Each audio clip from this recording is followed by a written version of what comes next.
Hello, everyone. Happy Tuesday. I cannot believe another week has gone by. Welcome to Michelle's Inspiration Hour. If you have not met me, my name is Michelle Henderson, and I am a spiritual advisor, psychic medium, author, and a writer. So, welcome to the show. And I hope that you get inspired for the topic that we are going to talk about today. Now, I know that if you're on the podcast and you're just listening, you're not going to be able to see it, but I am using StreamYard this week. Be Live, I love Be Live. They just weren't keeping up with the technology, so it's going to be a little bit different. So if you see me kind of stumble a little bit with the new buttons or whatever, just bear with me. So if you are here, let me know. And I just want to say thank you so much for joining me. And again, I hope that you are inspired by the message that I'm going to talk about today. And after the topic, if anyone is still here and wants to have a psychic reading, which I pull a card for this week, just to be inspired, I will do that as well. Okay. So, all right. So let me go ahead and pull this up. Wish me luck. Okay. All right. So, what we're going to do today is we're going to talk about communication, soul to soul communication. Last week, I had a guest on, and he is the founder of Master Talk. His name is Brendan.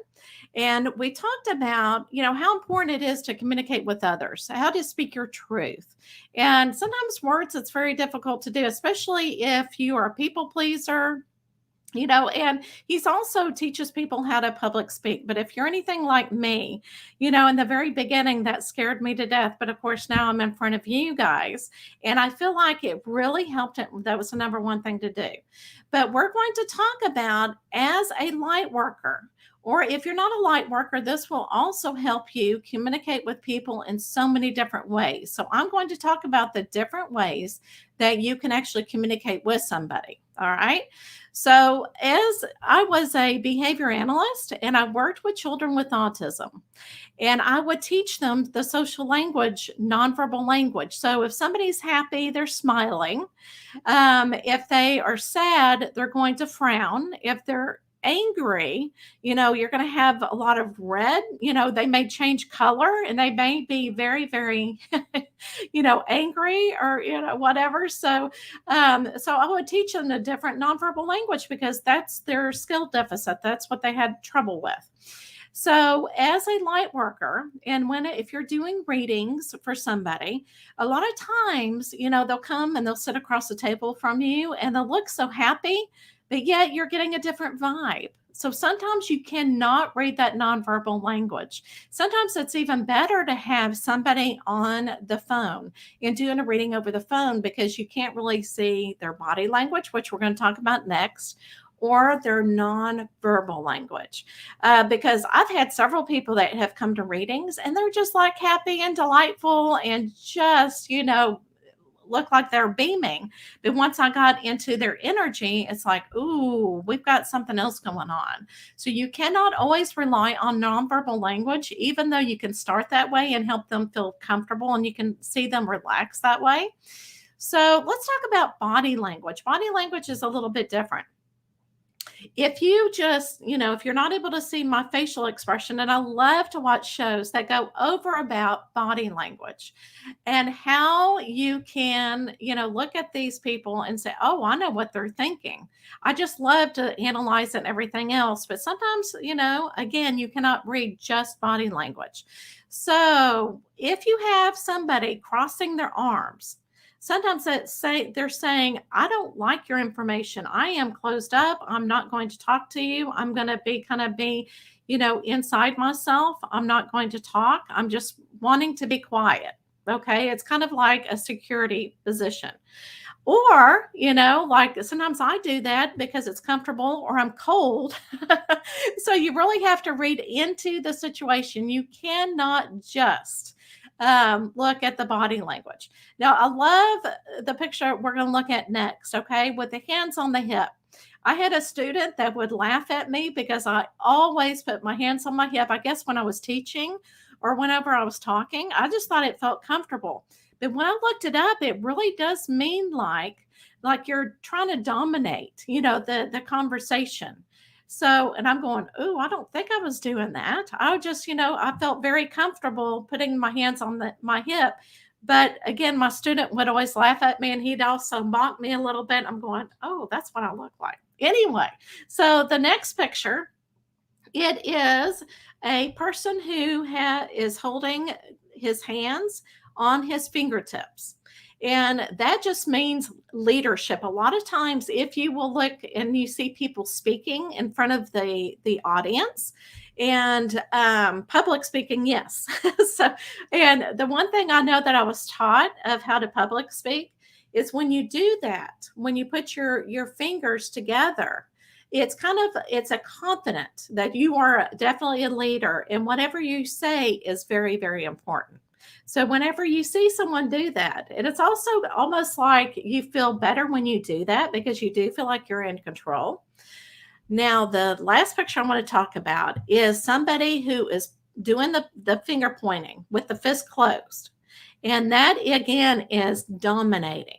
And I know when I taught first grade, a lot of the kids I would, point to them, a little bit. I didn't, again, know what I was doing. It was just the body language.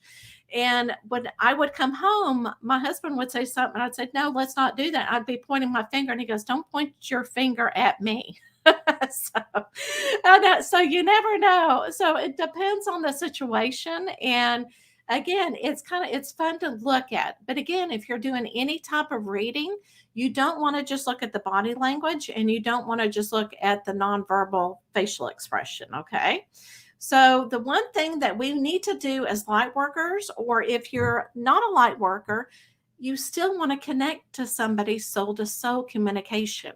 And this is the number one thing that's not really talked about.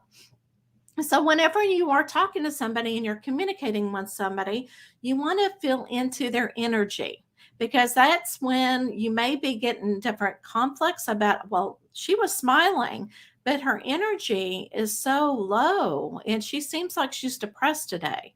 So you need to follow that intuition more because she's trying to hide the fact.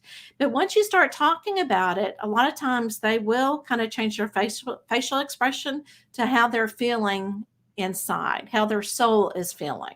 So that's the number one thing that we need to do is that soul to soul communication.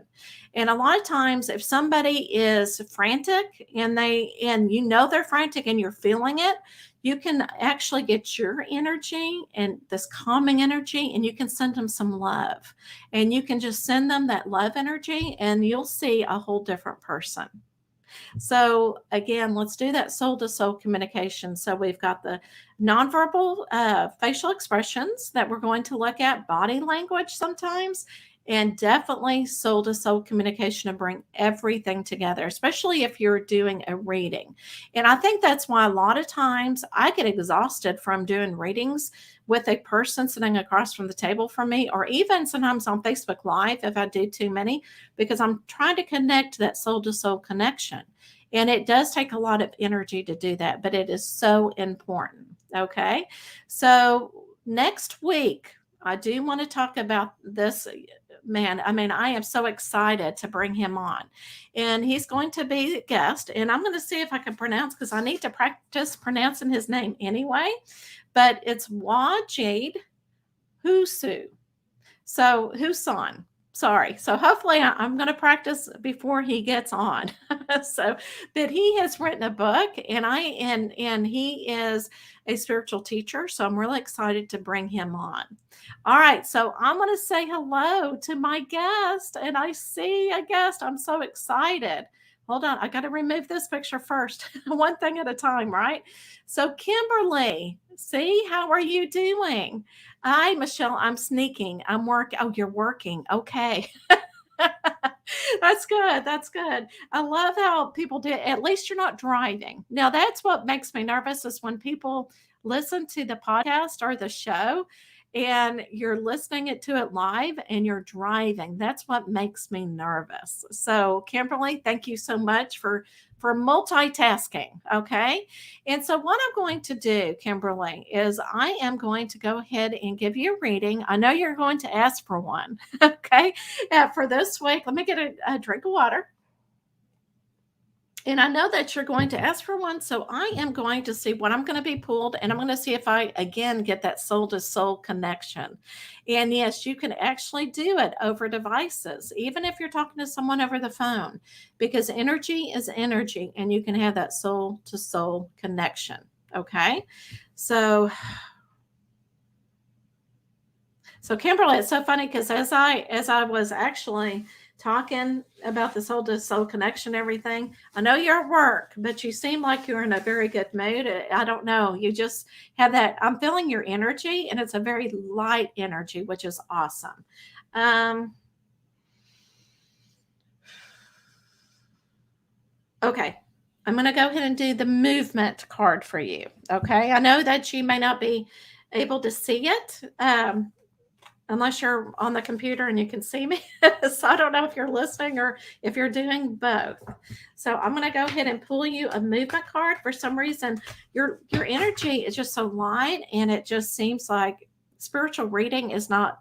I think you've got it. You're thinking positively is what I'm feeling right now.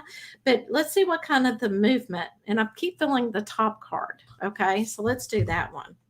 Oh my gosh. As we're talking about different feelings, right? Okay. So this is what I have been getting from you, and I love this. So just feel into, and I think because we are talking about energy and everything and your auras, because see what she's holding is what I'm showing you is she's got a rainbow between her hands. And the main card, the name of it is Feel. But what I'm really feeling with you is that you're beginning to really feel into your energy, and your chakras are beginning to come in line, which is awesome. Okay. Because look at that rainbow. Let me see if there's one particular chakra. Okay, so I'm looking at the different colors, but for some reason the chakra yellow is really what's coming out, and that is your solar plex. And again, that has sometimes to do with being nervous and your empowerment. And I think that is still one that you still need to work on. But I think you are coming along, girl. I mean, you're feeling really good today. So, Kimberly, I hope that you just keep doing what you're doing and just feel into your feelings and your emotions and your energy. And you're getting there. All right. So awesome. I hope that resonates with you, and you have a blessed week. And again, good to see you. All right. So I don't think I see anybody else. And I know that maybe you're at the lake swimming, which you should be. But again, whenever you communicate with somebody, you want to do it non-verbally. You want to look at their facial expression. You can use your words. You can look at body language, which I think is so fascinating. And also, but don't forget that soul to soul connection. Okay. So I am. Oh, Kimberly, I got to tell everybody what Kimberly says. So I did something good for a friend today. She had a house fire. Oh my goodness. So I feel yes. So that's good. That's good. And and I think it really I think it also helps you, and there's that soul to soul connection. Whenever you do something good for somebody, it raises your vibration. And I think that's what I'm feeling. So good for you, Kimberly. I mean, that is a great lesson for everybody to see. All right. So I am going to leave this with you. Okay. And the more your soul I'm sorry. Let me start that over. The more you use soul communication, the higher level of communication you receive, the more you offer service, the higher level of teaching you will receive. Release the wisdom. And I think what I should say, just like Kimberly, is release and help others and shine that light, and you will actually shine bright as well. All right. Well, I hope to see you next week. And I will have a guest, so I will be so excited to introduce him. So I will see you then, and I hope you were inspired. I will see you next week.